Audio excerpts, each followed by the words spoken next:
Seorang balita berusia 2 tahun di Kota Balikpapan, Kalimantan Timur menjadi korban pencabulan. Kasus ini masih dalam tahap penyelidikan oleh Ditreskrimum Polda Kalimantan Timur. Kuasa hukum korban Yusuf Hakim Nasution mengungkapkan bahwa pihaknya telah mengantongi bukti berupa video pernyataan bocah tersebut. Dalam video, korban mengaku merasa sakit pada kemaluannya saat buang air kecil. Saat ditanya, korban menyebutkan satu nama, yakni Pak D. Hasil visum dari Rumah Sakit Umum Kanujoso Jatiwibowo menunjukkan bahwa terdapat kerusakan pada selaput darah korban. Berdasarkan temuan ini, kuasa hukum korban terus mendesak pihak kepolisian untuk segera mengungkap pelaku. Kejadian tersebut itu bermula tanggal 21 September, yang dimana anak korban ini pas kira-kira jam 15.35 WITA baru pulang dari rumah bapak kos yang diduga dan mengeluh sakit di area kelamin dengan bicara begini dia. Namanya anak kecil kan, umur 2 tahun, mami, sakit mami, pipis kakak. Itu yang dilaporkan dari ibu korban kepada kami. Kemudian karena merasa dianggap mungkin itu cuma hal biasa ya, dibiarkanlah keluhan itu. Kemudian main lagi nih tanggal 1 Oktober 2024, sekitar jam 8 sampai dengan jam setengah 9 malam, setengah 11 malam, anak korban main lagi ke rumah yang diduga bapak kos, diantar pulang oleh ibu kos dalam keadaan baju basah. Dengan alasan bahwasanya ibu kos mengatakan anak ini habis makan jadi basah pakaiannya.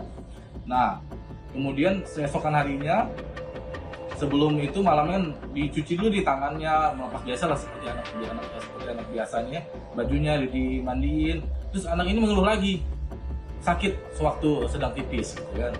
Karena menganggap tidak ada hal sesuatu yang negatif, namanya orang tua berpikir mungkin salah pampers dan lain-lain, akhirnya tidak terlalu dipikirkan lah. Nah, kemudian pada tanggal 2 Oktober 2024 sekitar jam 22 WITA, pada saat teleponan sama omanya nih, sama kakeknya di luar kota di Palembang, anaknya nangis terus nih, anak korban ini. Dia bilang nggak sengaja si ibu korban ini, klien kami SD, melihat ke dalam rongga mulut si anak dan didapati ada bercak merah atau ruam-ruam merah di dalam mulutnya. Nah, kemudian juga dicek juga ternyata ada kemerahan di bagian kelamin atau sensitif dari anak korban, dan ada juga berkas lendir di bagian tersebut, gitu kan. Nah, karena penasaran, si klien kami menindaklanjutilah mereka pergilah ke dokter untuk mengecek ke Rumah Sakit Bayangkara. Nah, didapati di Rumah Sakit Bayangkara dikatakan memang betul ada ruam dan juga ada luka di bagian kelamin anak korban. Nah, kemudian karena biasanya kalau tindak pidana pencabulan ini harus dilaporkan, makanya si Rumah Sakit Bayangkara menyarankan untuk melaporkan di kepolisian. Akhirnya pergilah ke Polda, baru dirujuklah ke Rumah Sakit Kanujoso untuk dilakukan visum et repertum terhadap anak korban. Nah, baru tanggal 4 November diperiksa anak itu di Kanujoso dengan forensik. Ternyata ditemukan memang tadi ya, luka selaput darahnya rusak, kemudian ada ruam di mulutnya.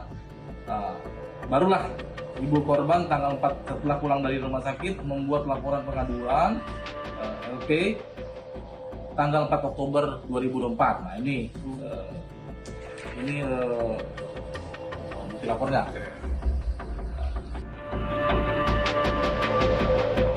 Menurut keterangan kuasa hukum, korban juga sempat mendapatkan ancaman verbal dari Pak D, yang diduga merupakan pemilik kos tempat keluarga korban tinggal. Akibat kejadian ini, keluarga korban mengalami trauma mendalam. Kuasa hukum meminta pihak kepolisian segera mempercepat proses penyelidikan agar pelaku dapat segera ditangkap dan diproses hukum.